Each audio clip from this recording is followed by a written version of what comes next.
Hey guys, Infidel 1258 here. Today I want to talk to you about Rebellion cards, my plan with respect to the Mage Wagons and the Kai airdrop, but also the broader picture for how I'm going to handle these Rebellion airdrops moving forward. I really strongly believe that the best is yet to come with respect to those airdrops, and therefore I absolutely want to grow the number of production points I'm earning, my Mage Wagons that I'm putting into work, and the cards I'm holding within it. So this is going to be a little bit of a wandering video talking strategy, what cards I've recently bought, which cards I yet want to buy, how I'm looking at the marketplace, how I plan to grow it, and really the focus of how I'm going to get the most airdrops for that window of time that's yet to remain on Kai, as well as all that are yet to come. If that sounds interesting, stick around, stay tuned, like and subscribe. And before I go any further, I do need to say that on March 1st, which is just a few days away, coming up this week, I'm going to do a live event where I'm giving away 2 copies of that Rage airdrop card. So please be present for that public live event. I really hope we get 50 plus people. We've done it before. Let's do it again. And let's give away some awesome monsters. Special thanks to the secret donor on those ones and who has asked to remain anonymous. Make sure you check out Bronze Dragon, KGM Jam, Splinter Zone, and Gathering the Magic on YouTube, as well as Buns, Bags, and Caps on Twitch for another opportunity to win even more copies of the same amazing Rage Legendary. Okay, now let's get into it. So Rebellion. First and foremost, I want to show you where I'm at with the airdrop points, what my trajectory looks like, and also what I've been buying recently. So this is the new conflict, 27 days left, almost exactly. And so one quick little thing I want to say right out of the gate, if you are planning on investing in this sort of process, this airdrop process, these Mage Wagons, and you do want to maximize your returns, you need to know if it's not perfectly clear that you got to start early. Like there's 27 days left in Kai, where we've lost 3 days. That doesn't mean you can't get, that you can't come in hard even now and of course get some free copies. In fact, I think if you're interested in these cards, sooner is better. I've said this in every previous card edition that's come to Splinterlands, and I want to say it again. The longer we take to sort of chase after the airdrops, the fewer the airdrops you're going to get. And so it obviously makes sense to sort of front load your efforts. Now that means with respect to Rebellion, that's going to mean that you get your Mage Wagons either now or already. Maybe you got them during Rage, or maybe you're going to start loading up on Mage Wagons now. But I really think it doesn't make sense to wait, down in here and start chasing after Mage Wagons.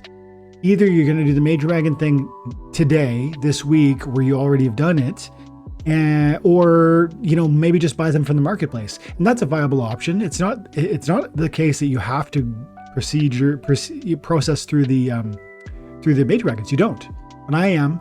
And I'm seeing value in that, and I want the cards anyways. That's one of the things. I want the Rebellion deck already, so why not get it now so I can enjoy the conflicts and the free airdrops as well? Seems like icing on the cake. I know I want the cake. Someone's going to pay for the icing. Let's enjoy that icing. That's how I feel about it. So go early, don't go late. And even now, as I look at the 27 days left, because I'm going to show you now how many copies I'm going to get. I've got 95 chances on Kai. And let's go into Kai's. I'm producing 137,225 H per hour.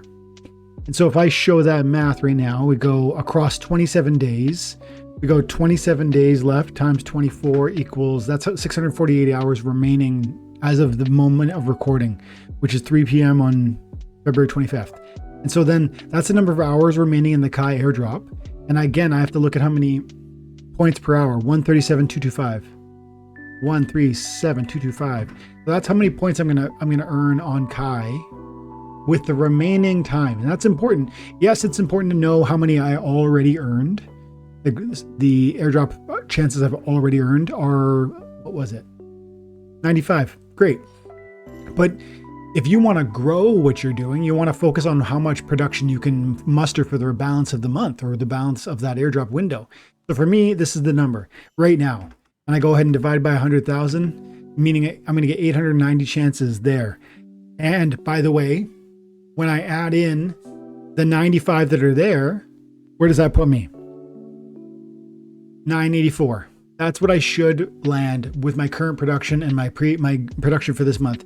If we divide by 250, which is the number of chances you need to get a guarantee, we see that I'm actually below 4.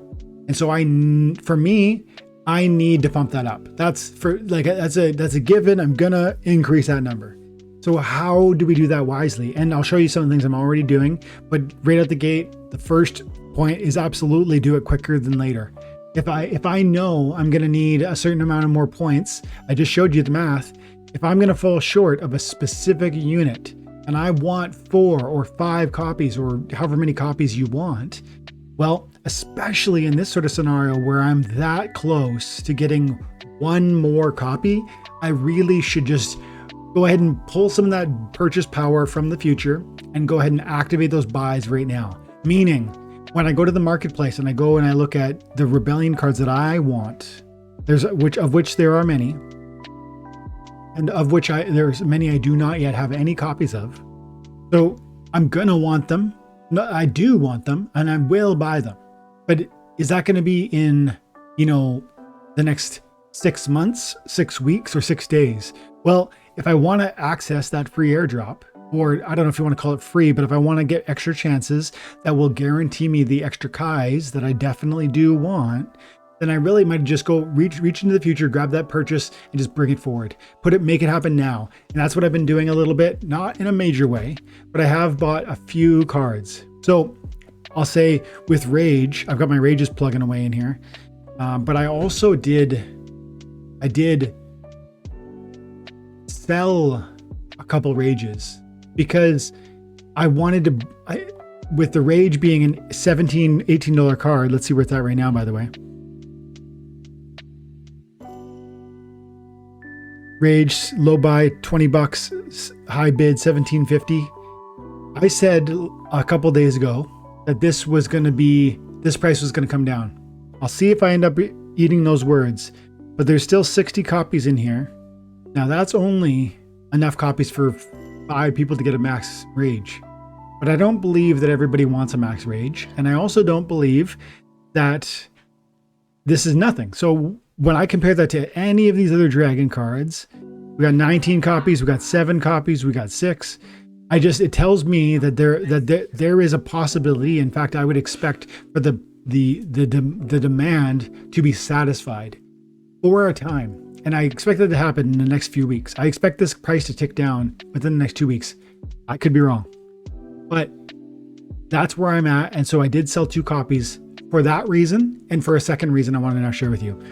When I sell this copy for $17.50, I then can go forward and buy other legendary cards within the Rebellion set that I also want. Or cards like Demise Archon or Lord Thanalor or Barash or Zebijin, or I have Baradalin already, but you see my point. These are legendary summoner cards that I want, and some of which I do not have. And so if they are both legendary cards, they're both going to produce 500 points. That 500 points within the Mage Wagon is going to be the same whether it's a Rage that costs $18 or whether it's a Lord Thanalor that costs $9. And so if I can sell 1 Rage for $18 and I can buy 2 cards that are legendary, I'm doubling my production points. So for those reasons, 1, my Rage is level 2. I wasn't able to get a level 3, at least not yet. I think the price might come down over the next couple of weeks because I think that it appears to me that the demand has a little bit been satisfied because there's 60 copies, and as I compare that to other cards within Rebellion, there's almost 20x supply on the Rage. So for all those reasons, I think, well, I should take that and just double my production points, which is what I've been trying to do. And so then I put through bids on these legendaries, and they weren't moving. Like these bids, they're not filling as fast as you might want. So that's another little tidbit I want to share. That's happening because there isn't enough supply for Rebellion. Not enough packs are being opened. When people buy a pack, they keep it mostly for themselves. And I think as a result of that, these high bids are generally going unfilled. Not entirely. And sometimes that will get filled. But I waited 2-3 days and I didn't see a fill on multiple different bids. So I went ahead and reallocated my bid buy power, which was only about $35. And I put that towards, I went through and I said, okay, what would it cost to get some epics? Because look, epics are pretty decent. They get 100 collection power, which is 100 of those points for my Mage Wagon. Can I afford 5 epics regular foil for the same cost as a legendary? Actually, no. Right? That's the dollar value per point, and it's closer to $10 for the cheapest epic regular foil, versus, you know, for the legendary we're talking 836 and 849 and 9. So it's cheaper to get legendary cheap production power. So then check out rares. 29 cents. What does that get me? Gets me 20 CP. And so I went through and I looked at these, and I'm not just looking for CP. With every time I buy a card, I'm looking for a card I want to have, a card that ultimately I know I'm going to buy one day, and is it a good price? So does it have a strong value, meaning its usefulness, its utility? Do I actually want it? I'm not just buying it for the Mage Wagon, and I know I'm going to buy it at some point. So then let's just go ahead and buy that now.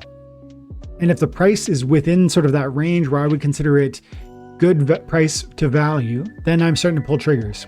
And so today or yesterday, I did buy a couple things, which I'll show you in a minute. But that's the thinking that I bring to this. I start with my legendaries. Are there any ones that I could buy that I would love to buy for that price point? That's the first thing. Secondly, what about epics, then rares and commons? We can even get into gold foils, and that's what I did. And I would recommend you do, because epic gold foils produce a lot of points. I mean, you know, we're getting 2,500 CP, which is 5 legendaries of a regular foil from a protection point from your mage wagons. That's great. But these prices are not cheap anymore. They were 20, 25 bucks. Now they're 33 to 43, 33 to 47. Actually, I bought a max copy of the Red Worm when they were back at 23 bucks or so. So gold foils are interesting, but the epics are probably a little bit pricey. So then what about rares? Well, these are pretty interesting. There's some interesting price points in these rares. If there's some cards in here that you know you want and you one day will buy, you know, it's worth looking at these now. Again, because of the airdrops, but also because you know you want them anyways. And so pull that demand forward and just get it now. That's how I feel. Maybe that's not how you feel. Again, you don't need to chase after the airdrops. Recognize that you could just buy the airdrops from the marketplace instead of messing around with all these, you know, vouchers, mage wagons, cards, etc., etc. You could just wait for the Rage or the Kai or whatever airdrop you're going to be into and just buy it off the market. But I had the opportunity to sell 2 of my Rage cards into this market, into this buying pressure, and reallocate into other cards. If you don't participate in the mage wagons, you don't get that same opportunity. You have to weigh the pros and cons for your particular circumstance. Your situation might be different. I'm telling you my story. But like, as I look at cards like this, Goblin Sniper or Gobson Sniper, this is a max copy. If you want a max copy, look at this, $5.41, let's say, per BCX. From a low BCX price, that's a steal. Now, that might still be excessive for the card's value. That's to be determined. That's based on, you know, do you use the Earth Splinter? Do you have a Fernheart? That'd be an interesting thought. If I had a Fernheart, this is a pretty interesting tank. It does already have, like it's got a good amount of hit points plus the strengthen, meaning it's like ready to go in the first spot already. And then Fernheart's going to let it fire from that first spot. It's got snipe and camouflage and cripple, so maybe you don't want it to be in the first spot. But with that number of hit points, it gets me thinking. And so if this is already on your buy list, this is and if you play at the highest levels, this is interesting to me because of what a substantial price differential it is between that and the next card. Card flipping, this is like, in my mind, you know, it's starting to become relevant again. And I wouldn't say that Gobson is ready to flip because it's still too many BCX. Most people are not going to want that. So you always have to sell it for a cheaper per BCX price when it's a full copy. But again, if I want it and if I see value in it, if it fits within my playstyle and I use Earth, then maybe that's a buy. It's a lot cheaper than the per BCX. And when we talk about points per dollar, that's, you know, we're talking, look at that. It's like $1 per 1,000 points. Or no, it's like $10 per 1,000 points. Is that right? So it's 100 points per dollar. It's 97 points per dollar. You pay $120, you get 11,550 points. And that's what I'm saying. If like looking for those deals within the context of stretching your dollar. Again, if you want to participate in the mage wagons at all. And that's where my head's at. So finally, let's wrap up by just me showing you what some of the things I've recently picked up. using all of that thoughtful approach, because I do want to maximize my own mage wagons. What have I done recently? It's not huge, but it's a couple cool things. My Rebellion cards are up to 3,200, 3,222. And I did buy a few more mage wagons so I could slip out even some cards that are really relatively minor. Let's look at page 2 here. Like these are only 65, 60, 60, 55, 40. These are not big, meaningful cards, but I might as well, right? Considering I expect the mage wagons will carry a usefulness and a functionality in the future. That's an assumption. I don't know that for sure, but I'm willing to walk in that sort of expectation. And so I went ahead and bought 5 more wagons, I think, today. And I filled them out with little 1 BC extras that I had. That's one thing I did. But then also I bought some cards. Okay, here's what I bought. I bought a level 4 Dagon Dark Hunter. And this is an interesting card. I paid $31 for it. And let's see how much power that is. The Dagon Dark Hunter is 2,000 collection points. So I take 2,000 divided by 31, let's say. So it's 64 points per dollar, which is worse than that first card I showed you. But that first card was $119, and I didn't like it as much as the Dagon. So that's part of what I said earlier. I don't just go and buy the best points per dollar, but I do look at that. I don't just buy the best card in the game within Rebellion, but I do look at that. I don't just buy cards that I don't yet have, although I absolutely do that. It's this combination of all the factors that allow me to make decisions that are long-term in nature, where I can build out my deck, reaching maximum usefulness and utility in the short term, in the medium term, and in the long term. And so let me show you that one card, and let's finish by just talking a little bit about Dagon Dark Hunter and why I think that's a strong card. And if you didn't notice, it was a gold foil. So there she is. So that was the lowest. It wasn't the cheapest card on the market. I think it was $7.50 per BCX. There were a couple that were like $7 per, but they were like individuals. I think there was maybe 2 at $7, and it looks like they've sold. Looks like they just sold, actually. That's why this market value is at $7. But I paid a little more because I wanted 4 BCX in one copy. Why? Because 4 BCX brought me up here into this range, which gave me this breakpoint, this silence, and it just seems too important. You know what I mean? You've seen it already, the mage only wands out rule set. We see a lot of a need for silence. And it's also pretty strong. I mean, it's got 3 damage output, it's got 3 speed, it's got 5 hit points, it's got the silence and the sneak. The sneak I could take or leave. You know, that to me is not a super exciting ability within the context of archery. And it is a little bit higher on the mana cap side. But playing at a high level in this game, usually I do have access to high mana caps. And so I'm not afraid of the 6. And I'm also not afraid of, this is not a bad statted monster at level 4. As I look at higher levels 5, 6, 7, 8, you know, of course I would love to have that extra archery damage output, the extra speed, the extra, you know, hit points. But this to me is the absolute shining jewel of what this card would be.